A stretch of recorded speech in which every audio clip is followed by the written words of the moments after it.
8. तारकासुर के जन्म लेने से असुरों में बहुत उत्साह था। बाली ने इसी खुशी के जश्न में एक शानदार दावत का आयोजन किया था। इस आयोजन में सब असुर को निमंत्रण दिया गया था। असुर लोग चमक उठा था। तारकासुर की जय हो। ये जश्न तारकासुर के नाम और वज्रंग के भी, जिसने अपनी तपस्या से ऐसा बेटा पाया जो बहुत ही बलवान होगा। प्रभु, कहो वज्रंग। मुझे आपसे बात करनी है प्रभु। बोलो वज्रंग। प्रभु, मैं आपसे एकांत में बात करना चाहता हूँ, क्योंकि मैं नहीं चाहता कि हमारी बात कोई और सुने। ठीक है। बाली और वज्रंग बाली के महल के एक कोने में गए, जहां रोशनी का भी बिन बाली की इजाजत के बिना आना मुमकिन नहीं था। बाली ने वज्रंग के कंधे पर हाथ रखा और बोला, अब बोलो, यहां कोई नहीं है।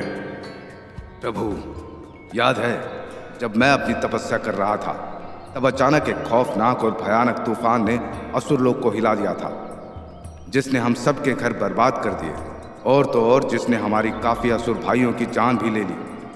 तुम गरे मुर्दे क्यों उखाड़ रहे हो वज्रंग? ये उत्सव का समय है, और ऐसे में तुम मुझे उस सदमे की याद क्यों दिला रहे हो? पर आखिर मैं कर भी क्या सकता था वज्रंग? ये प्रकृति है, और प्रकृति पर किसी का जोर नहीं चलता। माफी चाहूंगा प्रभु, लेकिन चलता है। क्या मतलब? प्रभु, यह आपदा आई नहीं, बल्कि हम पर बरसाई गई थी। स्पष्ट तरीके से बोलो जो भी बोलना चाहते हो वज्रंग। प्रभु, मैंने उसे ढूंढ लिया है जो उस आपदा का जिम्मेदार था। क्या? हाँ प्रभु। वज्रंग स्पष्ट तरीके से बाली को सब कुछ बताता है। बाली की आंखें आश्चर्य और क्रोध से बड़ी हो रही थी। उनमें एक लालिमा भी छा रही थी। जैसे ही वज्रंग ने अपनी बात खत्म की, बाली चिल्ला उठा, इंद्र, पहले समुद्र मंथन, अब ये। इंद्र, मैं तुझे नहीं छोड़ूंगा। नहीं प्रभु, हमें अभी कुछ नहीं करना चाहिए। वज्रंग, तुम अपनी मर्यादा में रहो। तुम मुझसे, राजा बलि, असुरों के राजा से बात कर रहे हो। जानता हूं प्रभु, लेकिन वज्रंग, बस। प्रभु, मैं शीश झुकाकर आपसे बस आज्ञा चाहता हूं। मुझे अपनी बात कहने की इजाजत दें। अगर मेरी बात आपको बुरी लगे, तो ये शीश जो आपके सामने झुका है, उसे आप मेरे धड़ से अलग कर देना। ठीक है वज्रंग, अपनी बात पूरी करो, मगर ध्यान रहे, अगर तुम्हारी बात का कोई सार नहीं निकला, तो तुम्हें विकट परिस्थितियों का सामना करना पड़ेगा। मैं तुम्हें काल कोठरी में फिकवा दूंगा। जैसी आपकी इच्छा प्रभु। प्रभु, हमें तारकासुर के बड़े होने का इंतजार करना चाहिए। तारकासुर कोई साधारण असुर नहीं है प्रभु, मगर प्रभु, अभी छोटा है। अगर आप अपनी सेना को लेकर इंद्र पर आक्रमण कर देंगे, तो प्रभु, हम पहले ही छल से हराए जा चुके हैं। हमें उन्हें छल से ही हराना होगा। मैं जानता हूं इंद्र हमारे हमले का इंतजार कर रहा होगा, पर हमें कुछ ऐसा करना चाहिए जिससे इंद्र को लगे कि हम उसकी हरकतों से उभर चुके हैं। हमें खुद इस विषय को ठंडा करना होगा। इससे जब हम हमला करेंगे, तब इंद्र को जरा सा भी अंदाजा नहीं होगा। फिर आप तीनों लोक के राजा कहलाएंगे प्रभु। आपको वो इज्जत प्राप्त होगी जिसके आप हकदार हो। ठीक कह रहे हो वज्रंग, पर हम ये कैसे करेंगे? प्रभु, मैं तारका को ब्रह्मा की भक्ति में लगा दूंगा। वो सालों साल उनकी भक्ति में लीन हो जाएगा। उससे हमारे लक्ष्य का क्या लेना देना है वज्रंग? प्रभु, इंद्र जब ये देखेगा, तो उसे पहले तो शक होगा, लेकिन कुछ देर बाद वो ये मान लेगा कि तारका बाकी असुरों की तरह नहीं है। वो तो देव भक्त है। और फिर कुछ दिन बाद हम चोरी छुपे उस पर हमला कर देंगे, और अगर तारका की तपस्या से ब्रह्मा खुश हुए, तो वो सोने पे सुहागा हो जाएगा। बहुत खूब, हम प्रसन्न हुए वज्रंग। हाँ, थोड़ा इंतजार करना पड़ेगा, लेकिन वो कहते हैं ना, सब्र का फल हमेशा मीठा होता है। समय आने पर हम भी उस फल का आनंद लेंगे। प्रभु, अब मैं आपसे इजाजत चाहूंगा। वज्रंग। जी प्रभु। तारका को आजीवन कोई तकलीफ नहीं होगी। मैं उस बात का विशेष ध्यान रखूंगा। मैं उसके पालन पोषण का पूरा ख्याल रखूंगा। कोटि कोटि प्रणाम प्रभु। ये बोलकर वज्रंग बाली से अनुमति लेकर बाली के महल से घर की ओर निकल गया। बाली के मन में बेचैनी थी, लेकिन वो जानता था कि ये बेचैनी आने वाली खुशहाली के सामने ना के बराबर थी। समय बीतता चला गया और तारकासुर काफी बड़ा हो गया था। तारका। हाँ पिताश्री। जल्दी नहा धो लो, हमें ध्यान करने बैठना है। अवश्य पिताश्री। प्रभु, जब आप जानते हैं कि देवों ने हमारे साथ क्या किया है, तो अब उस देवों की पूजा करने क्यों कह रहे हैं? धीरे से बोलो वज्रंगी, वो सुन लेंगे। सुनने दो, पर मेरी बात का जवाब तो दो वज्रंग। हर चीज का एक समय होता है वज्रंगी। समय बीतते ही तुम्हें मालूम हो जाएगा कि मैंने उसे पूजा करने क्यों कहा है। मैं तुमसे बस कुछ समय चाहूंगा। और हाँ वज्रंगी, हमारा बेटा अब कई दिनों तक वापस नहीं आएगा। वो तपस्या करने जा रहा है। कदापि नहीं, मैं इसकी अनुमति कभी नहीं दूंगी प्रभु। मेरा बेटा कहीं नहीं जाएगा। क्या आप भूल गए कि जब आपने तपस्या करने की कोशिश की थी तब हमारे साथ क्या हुआ था? याद है वज्रंगी। फिर भी आप अपने बेटे को उसी कुएं में क्यों ढकेलना चाहते हैं प्रभु? क्या आपको इसका अंजाम नहीं मालूम?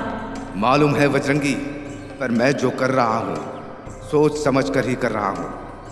तुम्हें क्या लगता है मुझे अपने बेटे की चिंता नहीं है? प्रभु लेकिन मैं... सुनो वज्रंगी, अगर यह आवश्यक नहीं होता तो मैं उसे ये करने को कभी नहीं कहता। और हाँ, मैं उसे कुछ नहीं होने दूंगा। क्या आप मुझसे ये वादा कर सकते हैं कि जो चीज आपने और मैंने झेली है वो हमारा पुत्र नहीं झेलेगा? मतलब? क्या आपको पक्का पता है कि इंद्र उस पर हमला नहीं करेगा? मैं नहीं जानता।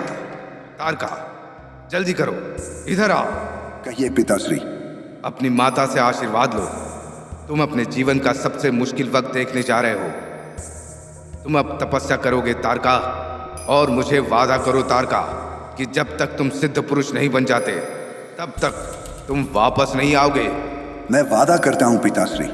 ये बोलकर तारका जंगल में तपस्या करने चला गया। वज्रंगी का मन विचलित तो था ही, लेकिन वह चाहकर भी कभी तारका को रोक ना सकी। दूसरी ओर वज्रंग के अनुमान के विपरीत इंद्र इन दोनों पर कड़ी नजर रखे हुए थे। ये तारका तपस्या करने जा रहा है। इस बार इसे कुछ भी करके मुझे रोकना ही होगा। कुछ तो करना ही होगा। प्रभु, इस बार हमें असुर लोक में कुछ भी करने का जोखिम नहीं उठाना चाहिए। तुम कहना क्या चाहते हो? प्रभु इस बार तारका को बस वहां से उठाकर देवलोक ले आते हैं। हमारे पास तारका होगा तो बलि भी हमारी बात जरूर मानेगा। ठीक है, तैयारी करो। तारकासुर की तपस्या को किसी भी तरह भंग करना है। पहले कोई देव जाकर नर्तकी के भेष में उसके ध्यान को भटकाने की कोशिश करें। वो असफल हुआ तो एक असुर के भेष में जाकर उसे क्रोधित करें। और अगर ये सब असफल हुए तब हम वो करेंगे जो तुमने कहा था देव। मतलब? देव अपने इंद्रियों को नियंत्रण में जो रख पाए वो सिद्ध पुरुष है। और अगर तारका अपनी भावनाओं पर काबू नहीं कर पाया तो उसकी तपस्या भंग ही हो जाएगी। हमें जो भी करना है वो गुप्तता से करना है। बाली, असुर और ब्रह्मा को कानों कान खबर नहीं होनी चाहिए। समझ गए? जेंद्र।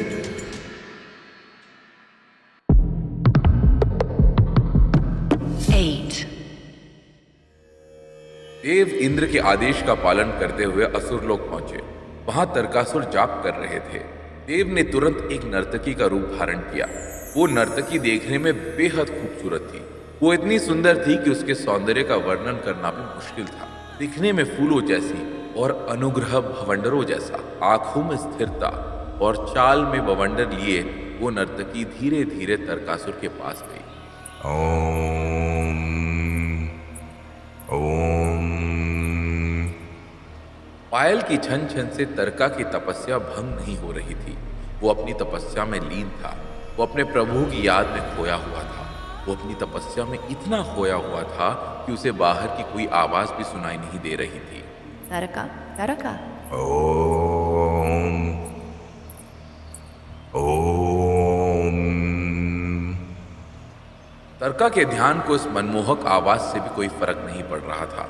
वो अपने प्रभु की भक्ति में लीन बस अपने प्रभु का नाम ले रहा था। ओम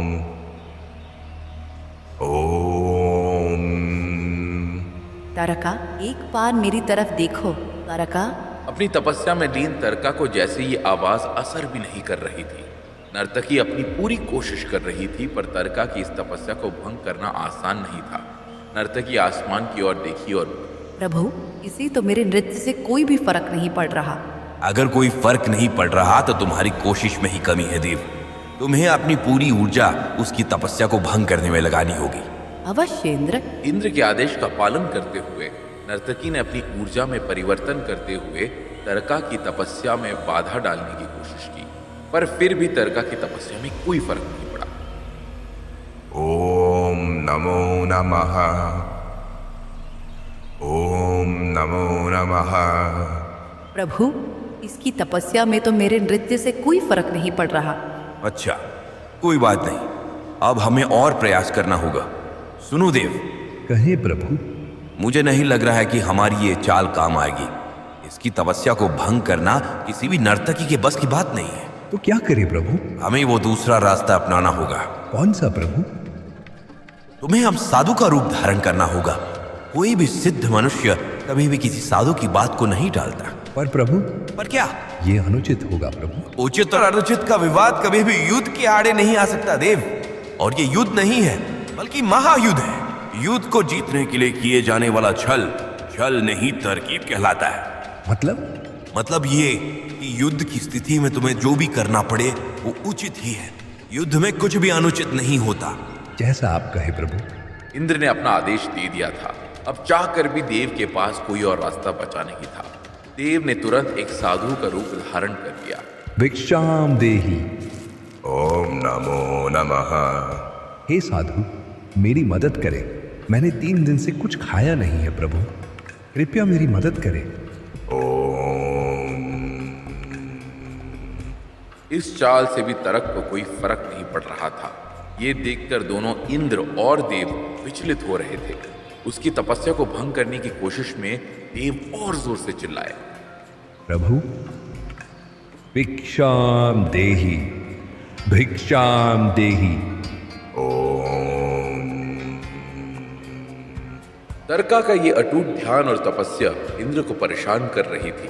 इंद्र ने देव को संबोधित करते हुए कहा, जो कर सकते हो वो सब करो, जो भी। तारका, मूर्ख, अपनी आंखें खोल।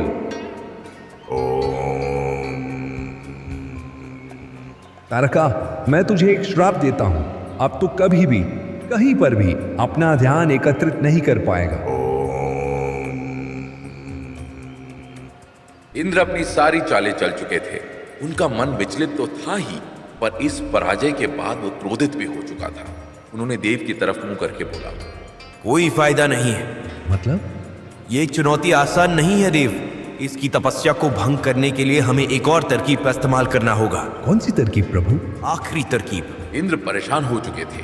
एक तरफ ब्रह्मांड की सुरक्षा उनके कंधों पर थी और दूसरी तरफ असफलता का भार।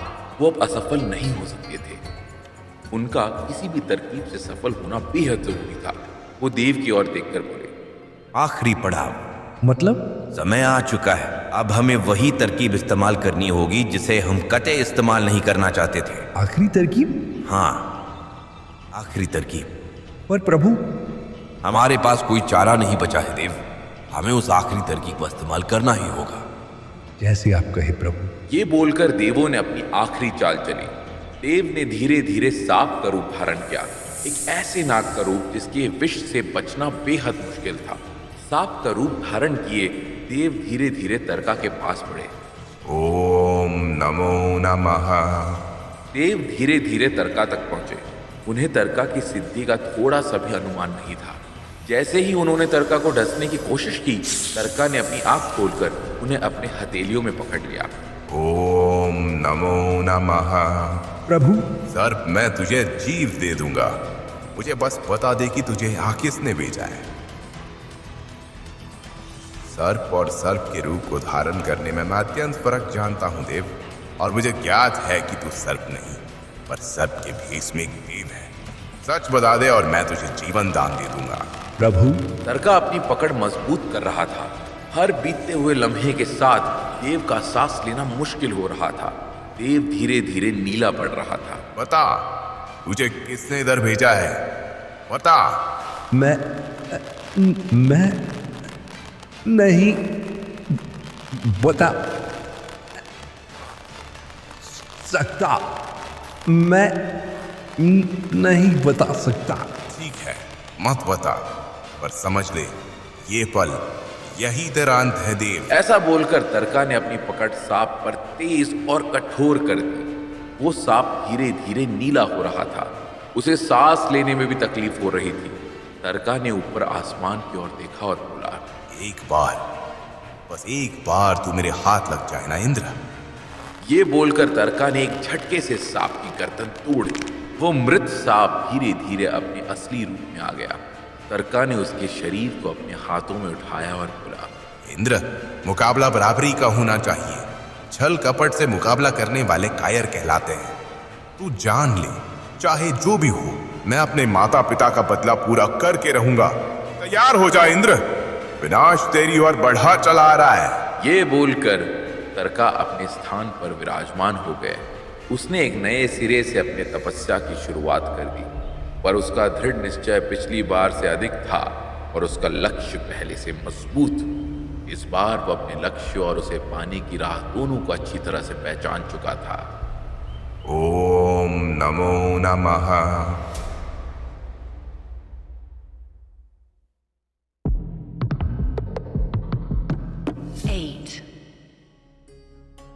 देव पकड़ा जा चुका था और उसे बदकिस्मती से अपने जीवन की आहुति देनी पड़ी। तारका दृढ़ता और एकाग्रता से अपनी तपस्या में लग गया। इंद्र हार चुके थे और देवों के लिए आने वाले मुश्किल वक्त का अंदेशा था। इंद्र के महल में सन्नाटा छा चुका था। तपस्या को रोकने में वो असफल तो थे ही, लेकिन अब उन्हें ब्रह्म को लेकर भी बहुत चिंता हो रही थी।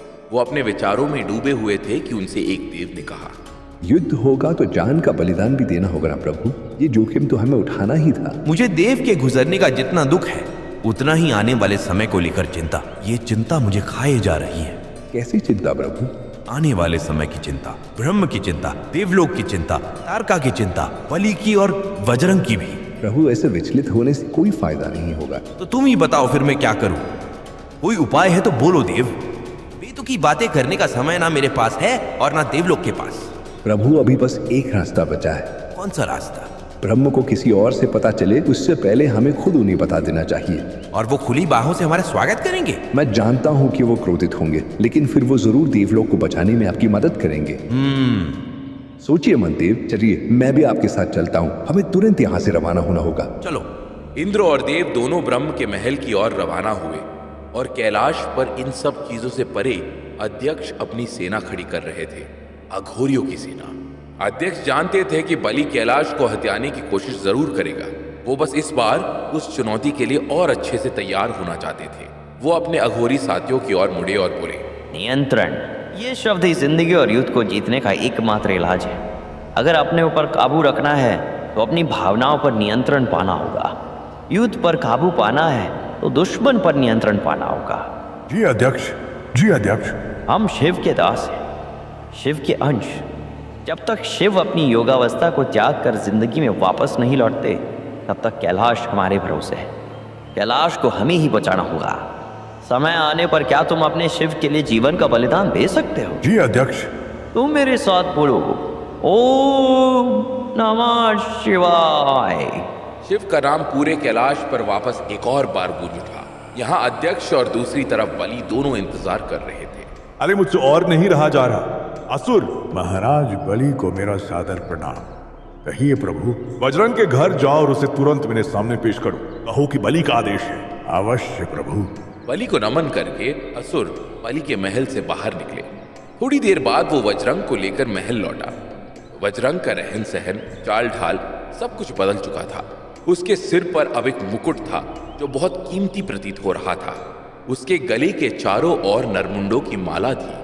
असुर लोक में नरमुंडों की माला वही पहन सकता है जो एक सिद्ध पुरुष हो। बलि वज्रंग को इस रूप में देखकर बोले, वाह वज्रंग वाह। कहिए प्रभु, आपने बुलाया? हाँ, तुम्हें देखकर तो ये प्रतीत हो ही रहा है कि मेरे दास तुम्हारा अच्छा ख्याल रख रहे हैं। जी प्रभु, आपका बहुत बहुत शुक्रिया। आपके बिना ये। बलि को वज्रंग की बातों में कोई दिलचस्पी नहीं थी। वो वज्रंग को बीच में रोक कर बोले, तुम अपना लक्ष्य तो नहीं भूले हो ना बजरंग? कैसी बात कर रहे हैं प्रभु? बजरंग, ये सब जो तुम अनुभव कर रहे हो ये अभी तुम्हारा नहीं है और ना ही ये मुफ्त का है। ये जान लो बजरंग, अगर तुम अपने वादे से चूके तो तुम्हें इस सब की भरपाई करनी होगी।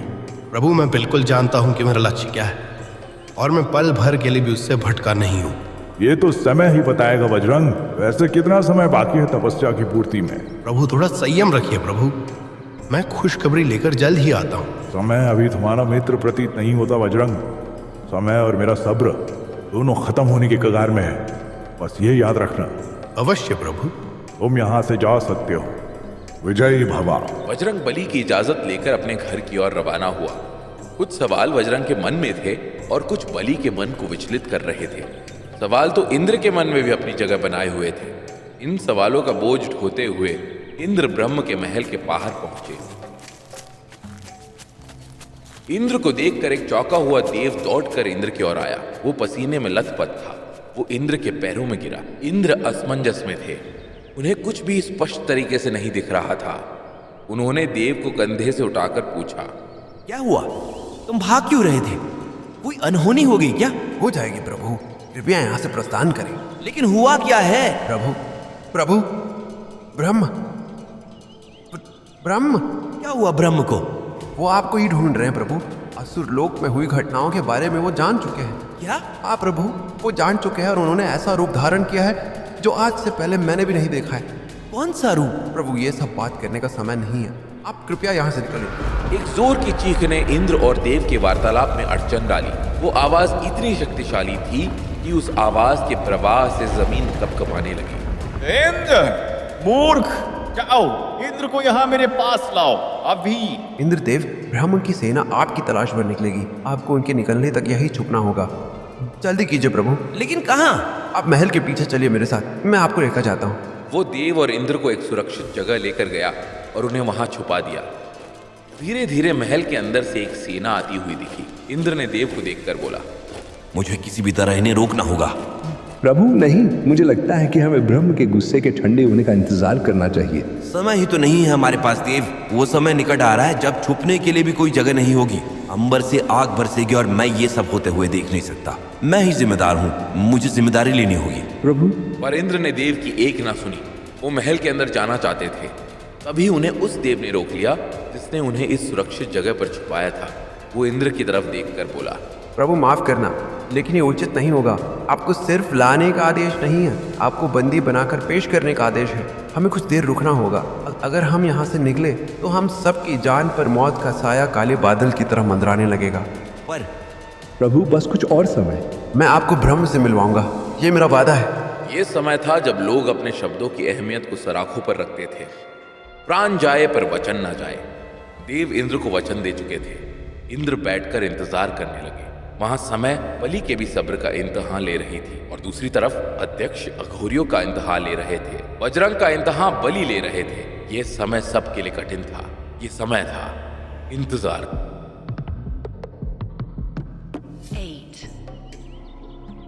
जैसा कि अक्सर होता है, समय अपनी करवटें बदल रहा था। अब इंद्र के पास समय और रास्ते दोनों कम बचे थे। वो बस अब इंतजार कर सकता था। देव इंद्र को असमंजस में देखकर बोले, प्रभु क्या मैं आपसे कुछ कह सकता हूँ? कहो। प्रभु ब्रह्म अभी बहुत क्रोधित है। क्या आपको लगता है कि हमें पुनर्विचार करना चाहिए? इस बारे में देव, अभी अपना शीश ब्रह्म के सामने झुकाकर अगर हम अपनी गलतियों को नहीं स्वीकार करें तो बहुत अनर्थ हो जाएगा। ब्रह्म का गुस्सा होना जायज है। हमसे जाने अनजाने में भूल तो हुई ही है ना, लेकिन अभी अगर हमने हिम्मत बटोर कर उनसे माफी नहीं मांगी तो फिर इतिहास ब्रह्मांड पर इस धर्म संकट का दोष हमेशा हम ही देगा। मैं उस अपमान को सहने की ना काबिलियत रखता हूँ और ना ही साहस। इंद्र और देव के वार्तालाप के बीच उन्हें कदमों की आवाज सुनाई दी। उनकी तरफ कोई बढ़ रहा था, दबे पैरों से, धीरे धीरे। इंद्र और देव बस चुप्पी साधे उस आवाज की ओर ध्यान एकत्रित कर चुके थे। वो कदम धीरे धीरे उनकी तरफ बढ़े। प्रणाम इंद्र, प्रणाम देव। इंद्र इस आवाज को पहचान गए। ये ब्रह्म के उस देव की ही आवाज थी जो उन्हें इस वक्त मदद कर रहे थे। इंद्र अपने स्थान से निकलकर खड़े हुए और बोले, बोलो देव। प्रभु वो सारे लोग आपकी तलाश में आपके महल की ओर निकल चुके हैं। अभी सही समय है, हमें ब्रह्म से अभी मिलने चलना होगा। हाँ तो चलो। प्रभु, आपको बहुत ही ज्यादा सावधानी बरतनी होगी। मैं आपके साथ अंदर नहीं चल पाऊंगा, पर एक चेतावनी जरूर देना चाहूंगा। मैंने इससे पहले ब्रह्म जी को इतना क्रोधित कभी नहीं देखा है। जानता हूँ, पर आप मेरे पास और कोई चारा नहीं है। मुझे ही उनके क्रोध का सामना करना होगा। मेरे लिए ना सही, पर ब्रह्मांड के लिए ये संजीदा विषय है। आप अपनी इस कोशिश में सफल हो प्रभु, यही मेरी ईश्वर से प्रार्थना होगी। आपका बहुत बहुत शुक्रिया। और हाँ, ये मेरे कुछ स्वर्ण मुद्राएं अपने पास रखो, तुम्हारे काम आ। लेकिन प्रभु, ये तुम्हारी मदद के लिए भेंट समझ कर। जैसा आप कहें। प्रभु, समय हमारे पास बहुत कम है, हमें अभी रवाना होना होगा। ये बोलकर दोनों उस स्थान से ब्रह्म के महल की ओर रवाना हुए। इंद्र की आंखों में दृढ़ निश्चय था, वैसा दृढ़ निश्चय जैसे सिपाहियों की आंखों में अक्सर झलकता है। वो दोनों ब्रह्म के महल के बाहर पहुंचे। प्रभु, एक और बार सोच लो। देव, ये समय सोचने का नहीं, करने का है। हमें इस असमंजस में मत डालो। अगर तुम्हें नहीं चलना तो मैं समझ सकता हूँ। मैंने अपना मन बना लिया, मैं तो जा रहा हूँ। इंद्र ने अपने कदम ब्रह्म के महल की तरफ बढ़ाए। तभी पीछे से बहुत तेज आवाज आई। वो आवाज इतनी तेज थी कि इंद्र उस आवाज की ओर बढ़े। उन्होंने जो देखा, उनकी आंखें वो देखने के लिए तैयार नहीं थी। वो आवाज देव की थी, जो जमीन पर गिरा हुआ था। देव के पीछे दो सिपाही खड़े थे। दोनों के हाथ में जंजीर थी, जिसके बल से उन्होंने देव को कैद कर लिया था। देव इंद्र की ओर देखा और चिल्लाया, प्रभु रुकिए मत, जाइए, मैं देख लूंगा। ये बोलकर देव ने उन सिपाहियों पर जवाबी हमला किया, जिससे वो उससे उलझने लगे। इंद्र को बस एक मौके का इंतजार था, जो उसे अब मिल चुका था। वो बिना पीछे मुड़े ब्रह्म की ओर तेजी से बढ़े। थोड़े कदम चलने के बाद उन्हें एक विशालकाय परछाई दिखी।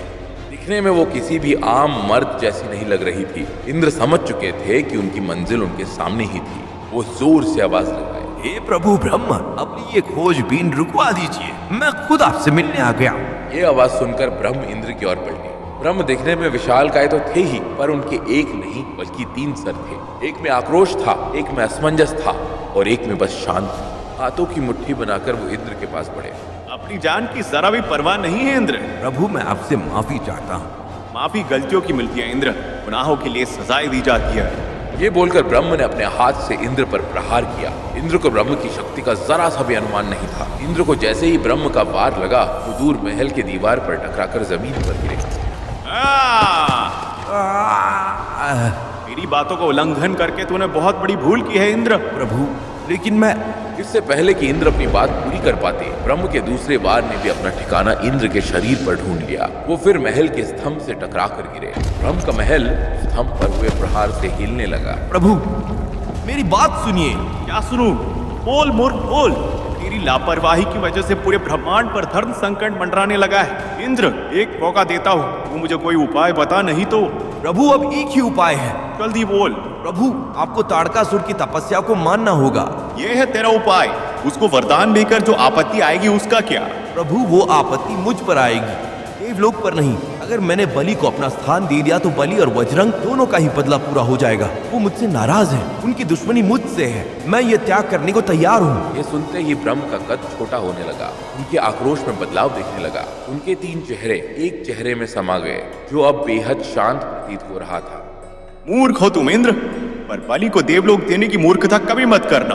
इंद्र, जो अपने अंदर भावों का सैलाब लिए हुए थे, ब्रह्म के सामने सिसक सिसक कर रोने लगे। उनके माथे में तनाव का शिकन धीरे धीरे गायब हो गया। ब्रह्म इंद्र की तरफ बढ़े और बोले, देखो इंद्र, भूल तो तुमसे हुई है, लेकिन हमें इसका समाधान जल्द ही ढूंढना होगा। अगर ताड़कासुर की तपस्या ऐसे ही चलती रही, तब तो मुझे कभी ना कभी उसके सामने प्रकट होना ही होगा, और तब वो जो मांगेगा मुझे उसे वो वरदान देना ही होगा। ये देवों का नियम है इंद्र, तुम्हें भी अच्छी तरह ज्ञात है। मैं जानता हूँ, पर क्या कर सकते हैं? बोलो प्रभु। तुम्हें वो खुद ही सोचना होगा। समय तुम्हारे पास ज्यादा नहीं बचा है, युद्ध की तैयारी में जुट जाओ। बलि अब अधीर हो रहा था, उससे और सब्र नहीं हो रहा था। उसने अपने महल में असुरों की एक बैठक बुलवाई। सारे असुर महल में पेश हुए। बैठक शुरू हुई। समय आने वाला है, हम असुरों का भी वक्त आने वाला है। सेनापति जी प्रभु। सैनिकों को सतर्क कर दो। उन्हें कह दो वो वक्त जिसका हमें सदियों से इंतजार था, वो वक्त आने वाला है। कह दो कि युद्ध की तैयारी में जुट जाए। पर हाँ, ये भी कहना कि ये बलि का संदेश है। अवश्य प्रभु। ये बैठक तुम सबको ये बताने के लिए बुलवाई है कि अब अगर ज्यादा समय लगा तो हम ताड़कासुर का भी इंतजार नहीं करेंगे और हमें बिना बजरंग के जाने की भी तैयारी कर लेनी चाहिए। मगर क्यों प्रभु? मुझे पराजय स्वीकार नहीं है सेनापति। हमारे पास वक्त सिर्फ तब तक का है जब तक कि शिव अपने योग निद्रा में लीन है। शिव के आ जाने के बाद वो देव अत्यंत शक्तिशाली हो जाएंगे। हमें जो करना है अभी कुछ ही समय में करना है। अगर ताड़का ब्रह्म को प्रसन्न करने में नाकाम हुआ तो वज्रंग अपनी जबान से मुकर गया तो वही होगा जो परम सत्य है। मृत्यु जबान से मुकरने वालों की ना मेरी सेना में जगह है और ना ही मेरी प्रजा में। आप सब जाइए और युद्ध की तैयारी कीजिए। युद्ध निकट आ रहा था। युद्ध के शंख दोनों ही लोगों में कोहराम मचा चुके थे। कोहराम अब सदियों से छाए हुए सन्नाटे को खत्म कर चुका